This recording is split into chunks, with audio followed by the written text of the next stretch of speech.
How to fix Discord error download.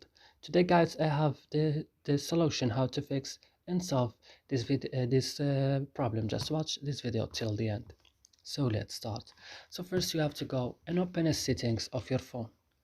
After this, go directly to apps. Here on apps you will find all the applications that you have on your phone. So you will search just for Discord. When you found Discord, just open it like this and go to storage option. Then go to clear data and click OK, and go back and click on force stop and click OK. And the last things is to go to Play Store and update in your Discord again. And that's it. I hope this video is helpful for you. Don't forget to like in and subscribe in our channel. See you in another videos.